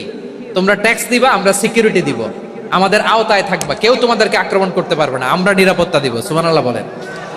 এটা অপশন নাম্বার কত? আচ্ছা, বুঝে থাকলে বলেন, 1 নাম্বার অপশন কি ছিল? ইসলাম। ইসলাম মানো, শান্তিতে থাকবা, ভাই ভাই, আমরা ভাই ভাই। অপশন নাম্বার 2, ট্যাক্স দাও, আমরা নিরাপত্তা দিব, মুসলিম হওয়া লাগবে না। এখন 1 নাম্বারও মানে না, 2 নাম্বারও মানে না, মুসলিম হবো না, ভালো, খ্রিস্টান থাকো, ট্যাক্স দাও, আমরা সিকিউরিটি দিব না, এইটাও মানি না। বিষ্ণু বলেন, তাহলে তলোয়ার আমাদের আর তোমাদের মাঝে ফয়সালা করবে। মুসলিমও হব না, ট্যাক্স দিবা, নিরাপত্তা দিব, আমরা সুপার পাওয়ার, আমাদের আন্ডারে থাকবে, এইটাও না। তাহলে তোমাদেরকে তো আমরা বিশ্বাস করতে পারি না, কখন না কখন বিশ্বাসঘাতকতা করো, কার সাথে মিলে হাত মিলাও, তলোয়ার আমাদের মাঝে ফয়সালা করবে। তখন তিনি জেহাদের সশস্ত্র সংগ্রামের ঘোষণা দিতেন। সুবহানাল্লাহ পড়েন।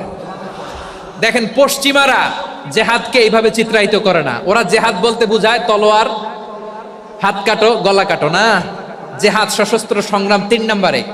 অধিকাংশ ক্ষেত্রেই বিশ্বনবীর সুন্দর আচরণ দেখে, আরে আমার নবীর যে নুরানি চেহারা, অনেকে তো কেবল সিরেফ চেহারাটা দেখেই কালিমা পড়ে মুসলমান হয়ে গিয়েছে। যারা মুসলিম হয় নাই, তারা তাদের ইসলামেই বলবৎ ছিল, ট্যাক্স দিয়ে ইসলামের আন্ডারে ছিল। যারা এটাও মানে নাই, ওইটাও মানে নাই, তাদের বিরুদ্ধে জেহাদ। বিষ্ণু ইসলাম 7ম হিজরিতে যখন খায়বার বিজয়ের পরে ইসলাম রিজিওনাল সুপার পাওয়ার হিসেবে আত্মপ্রকাশ করলো, বিশ্বনবী চিঠি লিখলেন অন্যান্য সুপার পাওয়ারের কাছে, রাষ্ট্রীয় চিঠি লেখে এক রাষ্ট্রপ্রধান আরেক রাষ্ট্রপ্রধানের কাছে। ঠিক কিনা বলেন? জানেন না আপনারা? এই যে 24-এর ছাত্র নাগরিক অভ্যুত্থানে,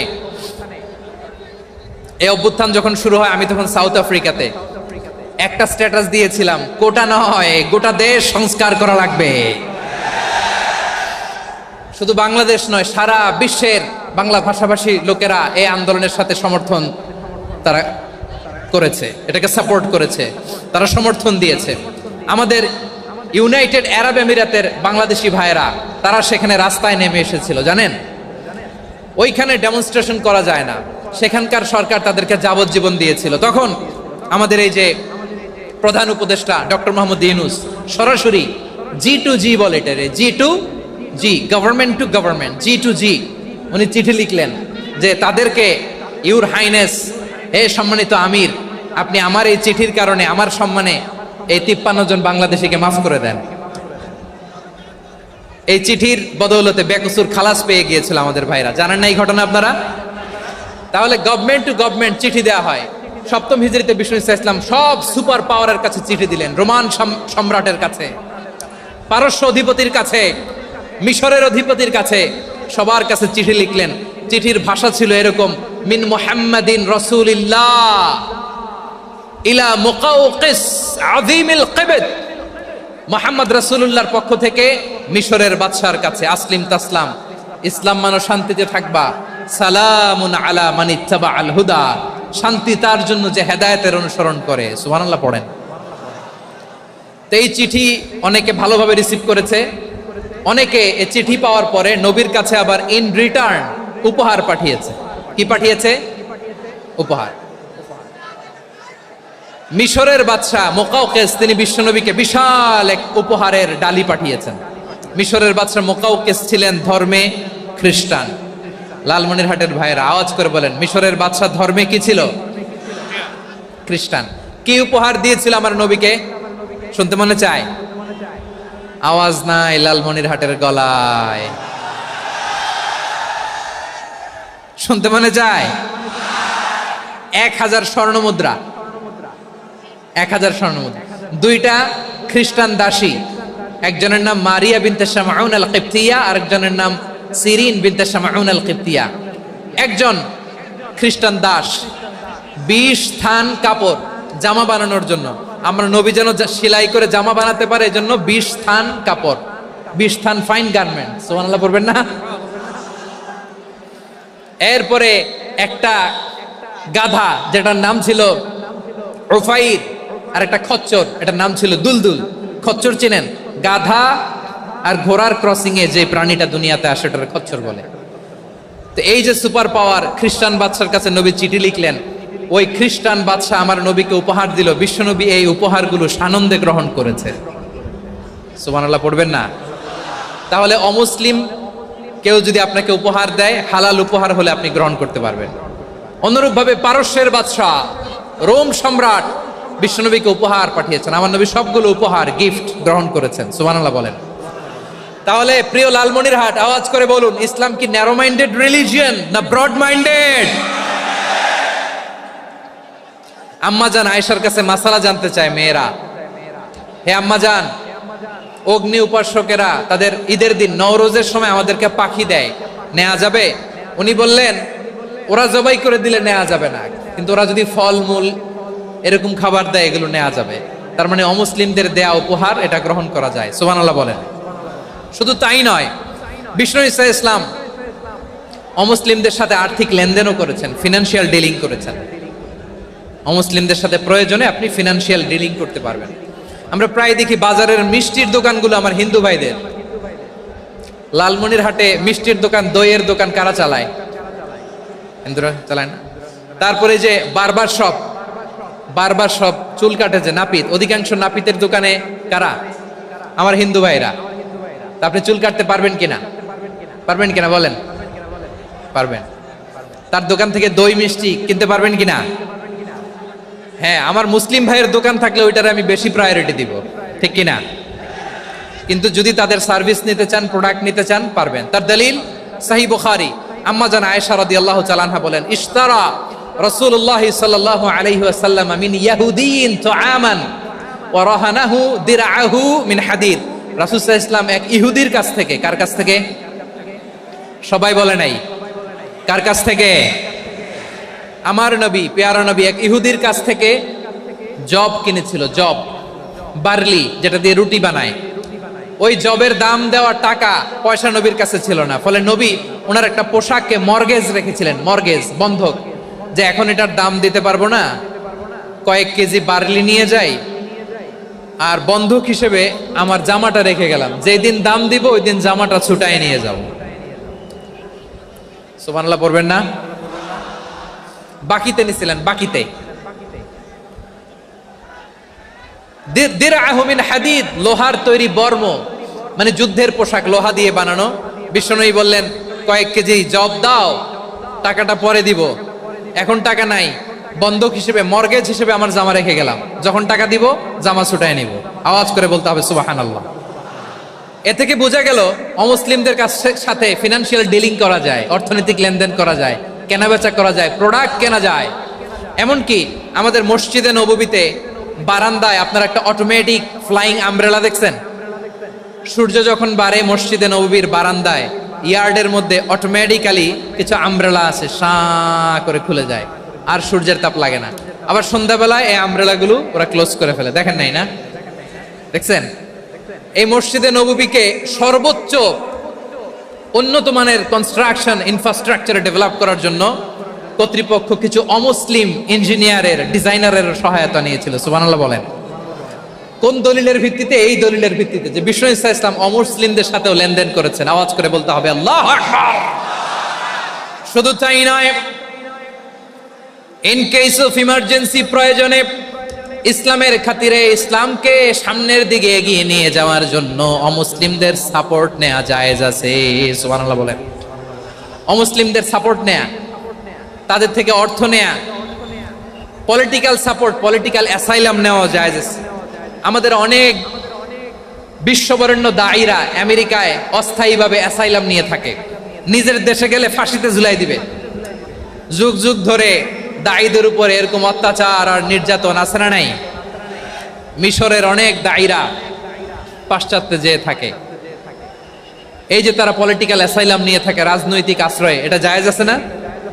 এটা যে জায়েজ আছে তার প্রমাণ স্বয়ং বিশ্বনবী সাল্লাল্লাহু আলাইহি ওয়াসাল্লাম পলিটিক্যাল সাপোর্ট নিয়েছিলেন অমুসলিমদের কাছ থেকে। সুবহানাল্লাহ বলেন। খুব মজাদার একটা ঘটনা শুনবেন, আপনাদের আগ্রহ দেখতে পেলেন, হৃদয়টা ভেঙে খান খান। যিনি ঘরের ভেতরে বিশ্বনবীকে সান্ত্বনা দিতেন, ভালোবাসা দিতেন, বাইরে গেলে কুরাইশরা বকাঝকা করে, অত্যাচার করে, কিন্তু আম্মা জান খাদিজা রাদিয়াল্লাহু তাআলা আনহা ঘরটারে এমন শান্তির নীর বানায় রেখেছেন, এই ঘরের ভিতরে ঢুকলে বিশ্বনবীর কলিজাটা ঠান্ডা হয়ে যেত। এজন্য রব্বুল আলামিন বলেন, খাদিজা, ও আমার বান্দি খাদিজা, জান্নাতে এমন স্পেশাল একটা ঘর আমি তোমার জন্য রেডি করে রেখেছি। ওই ঘরের মধ্যে কোনো আওয়াজ নাই, ওই ঘরের মধ্যে কোনো নয়েজ নাই, ওই ঘরে কোনো বিশৃঙ্খলা নাই। কারণ মক্কার জমিনে আমার নবী কুরাইশদের বিশৃঙ্খলা, নয়েজ আর ঝামেলাগুলোকে উপেক্ষা করে যখন তোমার ঘরের ভিতরে ঢুকতো, ঘরটারে তুমি শান্তির নীর, ঠান্ডা, নীরব, নিস্তব্ধ, নিঝুম আর শান্তির নীর বানিয়ে রেখেছো। এজন্য জান্নাতে স্পেশাল একটা শান্তির নীর আমি তোমারে উপহার দেব।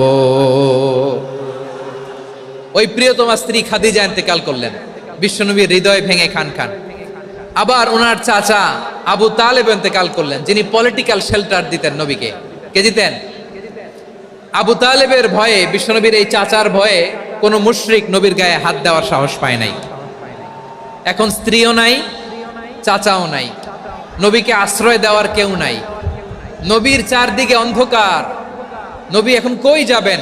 আমার পেয়ারা নবী নতুন স্টেশন খুঁজতেছেন, নতুন দাওয়াতি প্ল্যাটফর্ম খুঁজতেছেন। তিনি যায়েদ বিন হারেসা রাদিয়াল্লাহু তাআলা আনহুকে নিয়ে মক্কার পাশের একটা নেইবরিং সিটি তায়েফে চলে গেলেন। কোথায় চলে গেলেন? লালমনিরহাটের ভাইয়ের আওয়াজ করে বলেন, কোথায় গেলেন? তায়েফে চলে গেলেন দিনের দাওয়াত দেওয়ার জন্য। কি দেওয়ার জন্য? নাকি জমি কিনতে গেছিলেন? জমি কিনতে, দুনিয়ার যশ খ্যাতির জন্য, নিজের কোনো লাভের জন্য? তায়েফবাসীদেরকে জাহান্নামের আগুন থেকে বাঁচানোর জন্য। আওয়াজ করে বলতে হবে ঠিক কি না? বিশ্বনবী বিশাল মরুপথ, পাহাড়ি পথ পাড়ি দিয়ে তায়েফের মরুজমিনে গেলেন কোরআনের দাওয়াত নিয়ে, ইমানের দাওয়াত নিয়ে। কিন্তু তায়েফের লোকেরা বিশ্বনবীর দাওয়াতকে শুধু প্রত্যাখ্যান করেই থামে নাই, তারা বিশ্বনবীর সাথে অত্যন্ত খারাপ আচরণ করেছে। বিশ্বনবীকে শারীরিকভাবে হেনস্থা করেছে, আমার নবীকে শারীরিকভাবে অত্যাচার করেছে, আমার পেয়ারা নবীর গায়ে পাথর মেরেছে, বিশ্বনবীর গা বেয়ে ঝরঝর করে রক্ত ঝরেছে, নবী জামিনের মধ্যে লুটিয়ে পড়েছেন, আবার মেরেছে, আবার নবী হাঁটতে শুরু করলেন, পেছন থেকে আবার মেরেছে, আবার নবী রক্তাক্ত হয়ে জামিনের মধ্যে লুটিয়ে পড়লেন, আবার মেরেছে। বিশ্বনবীর মতো এত সুশ্রী মানব, বিশ্বনবীর মতো এত শুভ্র মানব, বিশ্বনবীর মতো এমন চমৎকার দেহাবয়ব দিয়ে রব্বুল আলামিন কাউকে বানান নাই। এরকম চমৎকার মানুষটাকে তারা তায়েফের ওই জমিনে রক্তাক্ত করেছে। বিশ্বনবী দুনিয়ার কোনো স্বার্থের জন্য সেখানে যান নাই, নিজের কোনো লাভের জন্য, প্রাপ্তির জন্য যান নাই, তায়েফবাসীদের জাহান্নামের আগুন থেকে বাঁচাতে গিয়েছেন। ঠিক কিনা বলেন? খেয়ে না খেয়ে দিন প্রচারের কাজে নিজেকে দিয়েছ বিলিয়ে, তায়েফের কাফিরেরা চিনল না সে আলো, দুষ্ট ছেলেদের পিছু দিল লেলিয়ে, পাথরের আঘাতে ক্ষত বিক্ষত হয়ে সারা শরীর থেকে রক্ত ঝরে। এ রাসূল তোমাকে ভুলি আমি কেমন করে, এ রাসূল তোমাকে ভুলি আমি কেমন করে। পারেন না আপনারা? ধরুন আমার সাথে, হাজার ব্যথা বেদনার পরে ফিরে আসনি তুমি আপন ঘরে, দিনের আলো তুমি ছড়িয়ে দিতে, চলে গেলে মদিনায় মক্কা ছেড়ে। হে রাসূল তোমাকে ভুলি আমি কেমন করে, হে রাসূল তোমাকে ভুলি আমি কেমন করে। ঠিক কিনা বলেন? প্রিয় ভাইরা, তায়েফের ছেলেরা নবীকে রক্তাক্ত করলো। আমার নবী কই যাবে? কই যাবে? মক্কায় জায়গা নাই, তায়েফে জায়গা নাই। তায়েফ থেকে ভারাক্রান্ত মন নিয়ে আমার নবী মক্কায় ফিরে আসলেন। বিশ্ব নবী মক্কায় ঢুকতে পারেন না। মক্কার মরুভূমির দিকে তাকিয়ে, উপত্যকার দিকে তাকিয়ে বিশ্বনবী ধা ধা করে কাঁদেন, ঝরঝর করে নবীর চেহারা মোবারক থেকে চোখের পানিগুলো বেয়ে বেয়ে পড়ে।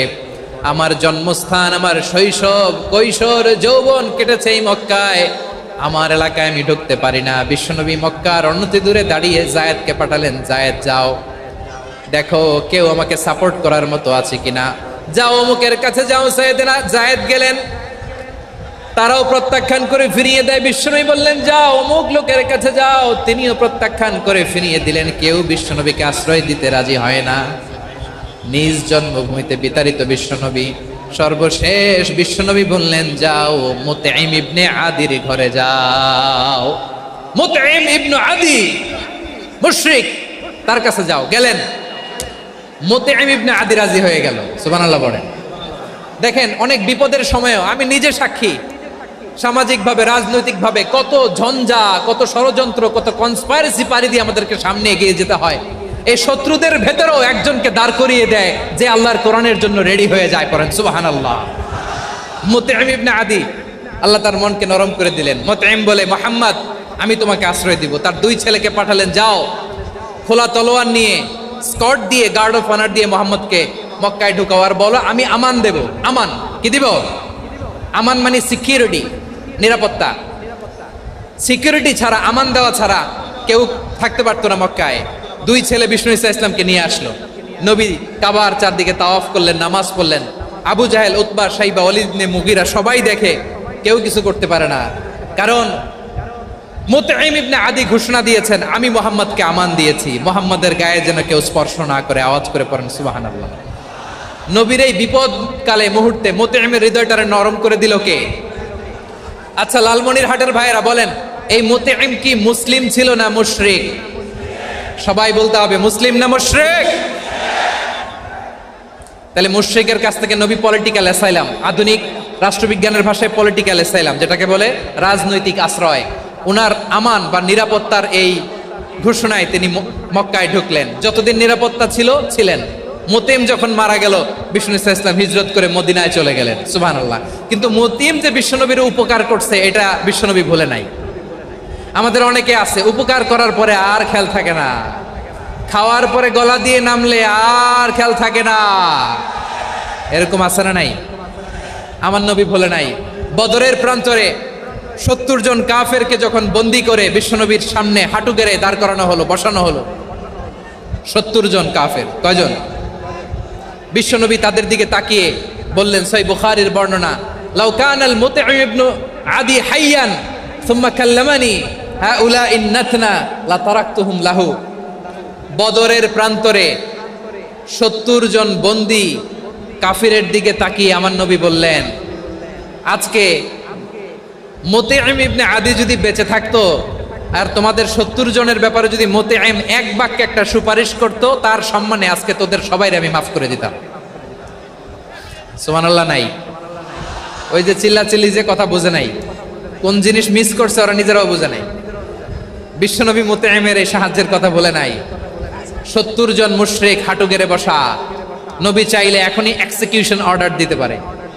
তিনি বললেন, আজকে যদি মুতঈম বেঁচে থাকতো আর মুতঈম যদি তোদের জন্য সুপারিশ করতে, এই আবর্জনাগুলোর ব্যাপারে সুপারিশ করতে, আমি মুহূর্তেই তোদেরকে এমনি মাফ করে দিতাম। এবার বলেন, ইসলাম কি ন্যারো মাইন্ডেড না ব্রড মাইন্ডেড? শুধু তাই নয়, যাকে যে সম্মান দেয়ার আমার নবী দিতেন, হোক আস্তিক হোক নাস্তিক, হোক মুসলিম হোক অমুসলিম। বিষ্ণু ইসলাম যখন রোমান সম্রাটের কাছে চিঠি লিখেছেন, আমার প্রিয় লালমনিরহাটের ভাইরা, অল্প কয়েক মিনিট কয়েকটা জরুরি কথা বলবো, এদিকে তাকান, এদিকে তাকান। রোমান সম্রাটের কাছে বিশ্বনবী যখন চিঠি লিখলেন মিন মুহাম্মদ রাসূলিল্লাহ ইলা হিরাকলা আযীমির রোম, মুহাম্মদের পক্ষ থেকে হিরাক্লিয়াসের কাছে, যিনি হচ্ছেন আযীমির রোম। এটা নবী নিজ থেকে বানায় লিখছেন, অতিরিক্ত সম্মান দিয়ে। কোন রাষ্ট্রপ্রধান যখন আসে তাদেরকে আমরা কি বলি জানেন? তার নামের শেষে HE এটা লিখতে হয়, H.E. মানে হিজ এক্সেলেন্সি। কি লেখে? হিজ এক্সেলেন্টি, অথবা ইউর হাইনেস, ইউর ম্যাজেস্টি। দেখেন, বিশ্বনবী সাল্লাল্লাহু আলাইহি ওয়াসাল্লাম সব নবীদেরও নবী, তিনি একজন মুশরিক খ্রিস্টান সম্রাট রোমান সম্রাটের কাছে চিঠি লিখতে যায়, লিখতেছে ইলা হিরাকলা আযীমির রোম, হিরাক্লিয়াসের কাছে আমার চিঠি, যিনি রোমের আযীম, হিজ হাইনেস, মানে রোমের অনেক সম্মানিত এক বাহাদুর। আওয়াজ করে বলেন সুবহানাল্লাহ। তার মানে যাকে যে সম্মান দেয়ার এটা বিশ্বনবী দিতেন। এমনকি যেই ইহুদিরা ভালো ছিল, এই ইহুদিদেরও প্রশংসা করেছেন বিশ্বনবী মুহাম্মদুর রাসূলুল্লাহ সাল্লাল্লাহু আলাইহি ওয়াসাল্লাম। এক ইহুদির প্রশংসা করেছেন বিশ্বনবী। ইহুদির কার? আমি তো আমার ভাইয়ের প্রশংসা করি না, আমি তো এক আলেম আরেক আলেমরে স্পেস দেই না, আমি তো এক দায়ী আরেক দায়ীর সাথে বসতে চাই না। আমার নবী ইহুদির প্রশংসা করে। কার প্রশংসা? ওই ইহুদির নাম ছিল মুখাইরিক। সিরাত গ্রন্থ ঘাটলে পাবেন। তিনি বলেছেন, মুখাইরিক খাইরু ইয়াহুদ, Mukhayriq is the best of the Jews. জুইশদের মধ্যে সে সবচেয়ে ভালো। কেন প্রশংসা করলেন তার? এর কারণ মদিনা চার্টারে কথা ছিল সব ধর্মের মুসলিম, মুশরিক, ইহুদিরা মিলে মদিনাকে রক্ষা করবে। কিন্তু 3য় হিজরিতে যখন উহুদের যুদ্ধ শুরু হলো, সবার কথা ছিল যেই আক্রমণ করে আমরা মদিনাকে বাঁচাবো। কোন শহরকে বাঁচাবো? মদিনাকে। কিন্তু কুরাইশরা যখন অ্যাটাক করলো, ইহুদিরা আর আসে না, ইহুদিরা আর বেরোয় না। বিষ্ণু বললেন, ওহে ইহুদিরা, তোমরা না চুক্তি করলে আমার সাথে যে মদিনা বাঁচাতে সবাই ঝাঁপিয়ে পড়বো, আসো। একটা ইহুদিও বেরোয় না, কেউ আসে না সেদিন, একজন ছাড়া। তার নাম মুখাইরেক। তার নাম কি? মুখাইরেক বাহাদুরের মতো ঘোড়সাওয়ার হয়ে বেরিয়ে গেলেন এবং বললেন, গোটা ইহুদি সাম্রাজ্যের একজনও যদি না আসে, আমি মুখাইরেককে কেউ ঘরে আটকে রাখতে পারবে না। বেরিয়ে আসলেন, এসে বললেন, আমি মুহাম্মদের পক্ষে যুদ্ধ করব। আমি মারা গেলে আমার সম্পদ আমার উত্তরাধিকারীরা পাবে না, আমার সম্পদ তোমরা মুহাম্মদকে দিয়ে দিবা। সুবহানাল্লাহ বলেন। উহুদের ময়দানে 70 জন মুসলমান শহীদ হলো। এই ইহুদি, সেও মুসলমানের পক্ষে যুদ্ধ করে নিহত হলো। সুবহানাল্লাহ বলেন। মুসলিমদের লাশ যখন নিয়ে আসা হলো, এই মুখাইরিকের লাশও নিয়ে আসা হলো। মুসলিমদের লাশের পাশে মুখাইরিকের লাশ দেখে বিশ্বনবী মুখাইরিকের প্রতি অনেক খুশি হলেন আর বিশ্বনবী খুশি হয়ে বললেন মুখাইরিক খৈরু ইয়াহুদ, মুখাইরিক, যদিও তুমি ইহুদি তারপরেও তুমি সব ইহুদিদের মধ্যে সেরা ইহুদি। পড়েন সুবহানাল্লাহ। আমার নবী ইহুদিকেও সম্মান দিতে কার্পণ্য করে নাই, আওয়াজ করে বলেন আল্লাহু আকবার। প্রিয় ভাইরা, এবার সর্বশেষ আওয়াজ করে বলেন, ইসলাম কি ন্যারো মাইন্ডেড নাকি ব্রড মাইন্ডেড? সবাই বলেন ন্যারো মাইন্ডেড না ব্রড মাইন্ডেড? এজন্য অমুসলিম হইলেই তারা আমাদের শত্রু নয়। শত্রু কারা? এই লালমনিরহাটের ভাইয়েরা শোনেন, শত্রু কারা? যে সমস্ত অমুসলিম আমাদেরকে নিশ্চিহ্ন করে দিতে চায়, যে সমস্ত অমুসলিম আমাদের ভূখণ্ড থেকে আমাদেরকে তাড়িয়ে দিতে চায়, যে সমস্ত অমুসলিম আমার ধর্ম নিয়ে তুচ্ছতাচ্ছিল্য করে চিল্লায় বলেন ঠিক কিনা, তারা আমাদের শত্রু। সাধারণ অমুসলিমরা আমার শত্রু নয়। এই যে হিন্দুরা থাকে এরা আমার ভাই, বৌদ্ধরা আমার ভাই, খ্রিস্টানরা আমার ভাই, ইহুদিরা আমার ভাই। তারা দিনই ভাই নয়, তারা মায়ের পেটের ভাই নয়, তারা মানবিক দিক থেকে ভাই। ও মানুষ, আমিও মানুষ। ইসলাম মানুষকে সম্মান করে, চিল্লায় বলো ঠিক কিনা। যারা আমাদের অস্তিত্বকে নিশ্চিহ্ন করতে চায়, যারা আমাদের ভূখণ্ডকে দখল করতে চায়, যারা আমাদেরকে নিয়ে মকারি করে, ফান করে, টিটকারি করে, আমার ধর্ম নিয়ে খেলা করে, তাচ্ছিল্য করে, ওদের বিরুদ্ধে আমাদের জিহাদ। সাধারণ মুসলিম আমাদের শত্রু নয়। আপনি জানেন নিউ ইয়র্কে, আমি তো নিউ ইয়র্কে ছিলাম অনেকদিন, ওখানে ফিলিস্তিনিদের পক্ষে যখন আমরা মিছিল করেছি, অনেক ইহুদি আমাদের সাথে মিছিলে দাঁড়িয়েছে। কারণ ওরাও জানে এই ভূখণ্ড ফিলিস্তিনিদের ভূখণ্ড। আওয়াজ করে বলো লালমনিরহাট ঠিক কিনা। ইসরায়েলের রাজধানী খোদ তেল আবিবে অনেক ইহুদিরা বেঞ্জামিন নেতানিয়াহু তার বিরুদ্ধে মিছিল করেছে। তো তারা কি আমাদের শত্রু? না। অনেক খ্রিস্টান আমাদের সাথে আমাদের স্বার্থ রক্ষায় আমাদের পাশে দাঁড়িয়েছে। খেয়াল রাখবেন, হিন্দু আর হিন্দুত্ববাদ এক নয়, ইহুদি ধর্ম আর জায়নিজম এক নয়। জায়নিজমের বিরুদ্ধে আমাদের সংগ্রাম, আমাদের জেহাদ, চিল্লায় বলেন ঠিক কিনা। এই যে ফিলিস্তিনের ভাইরা, তারা তাদের স্বাধীনতা সংগ্রামের জন্য লড়াই করছে, করে যাচ্ছে, আমরা এটাকে সমর্থন জানাই, চিল্লায় বলো ঠিক কিনা। কাশ্মীরের ভাইরা স্বাধীনতার জন্য সংগ্রাম করছে, আমরা সেই সংগ্রামকে সমর্থন জানাই, আওয়াজ করে বলো ঠিক কিনা। যারাই আমাদের ইসলামকে নিশ্চিহ্ন করতে চায় তাদের বিরুদ্ধে আমাদের সংগ্রাম, আওয়াজ করে বলতে হবে ঠিক কিনা। ওই সমস্ত দুর্বৃত্তদের সাথে আমাদের কোনো সম্পর্ক নাই। আমরা যদি ঐক্যবদ্ধ থাকতে পারি, ওই দুর্বৃত্তরা চান্স পাবে না। আমরা ঐক্যবদ্ধ থাকতে রাজি আছি। লালমনিরহাটের ভাইয়েরা, আমরা ঐক্যবদ্ধ থাকলে ওই দুর্বৃত্তদের কালো হাত ভেঙে দিতে আমাদের সময় লাগবে না। তাদের কালো হাত ভেঙে দিতে রাজি আছে মুসলমান? কারা কারা রাজি? দু হাত তুলে দেখাও।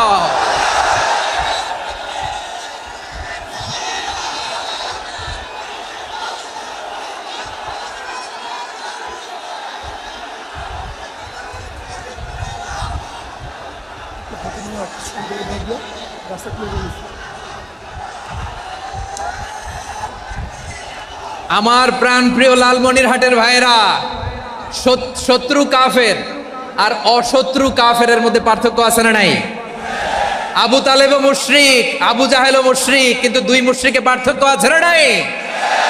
আবু তালেব নবীর চাচা, মুশরিক, মারা গিয়েছে মুশরিক অবস্থায়, কিন্তু আজীবন আমার নবীকে আগলে রেখেছে, আমার নবীকে সাপোর্ট করেছে, ভালোবেসেছে।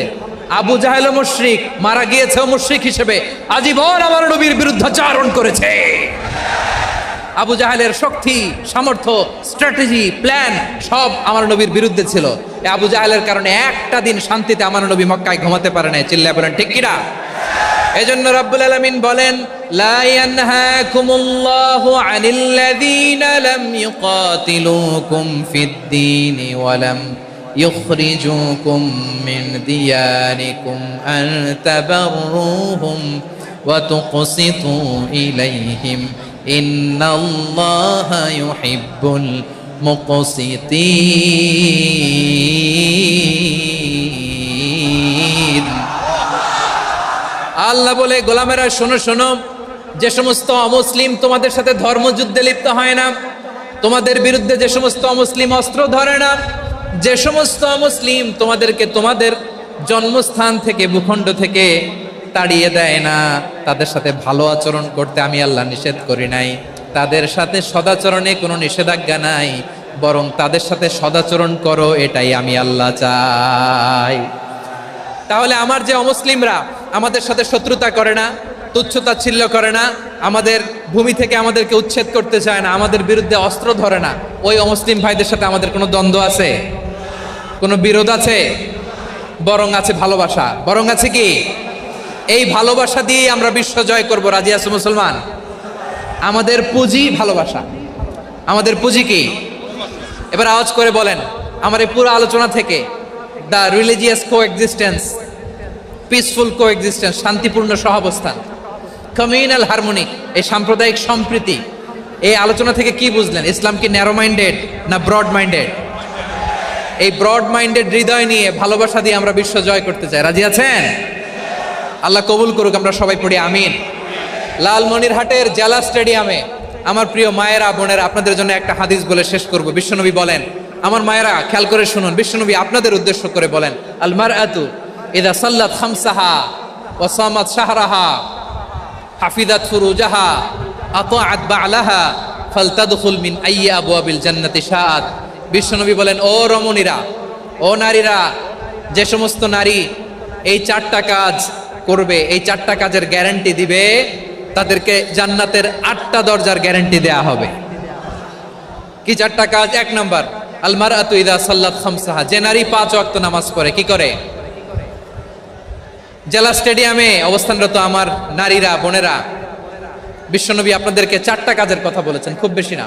4টা করলে 8 জান্নাতের দরজা সব খোলা। কোনটা দিয়ে যাবেন? যেটা দিয়ে মনে চায়। 1 নাম্বার 5 ওয়াক্ত নামাজ। আমার বোনেরা জোহরের নামাজ পড়তে পড়তে এটা আসরে নিয়ে যায়, আসর পড়তে পড়তে এটা মাগরিবে নিয়ে যায়। এরকম আসরা নাই? লালমনিরহাটে হয়তো নাই। আমার বোনেরা এটা করবেন না।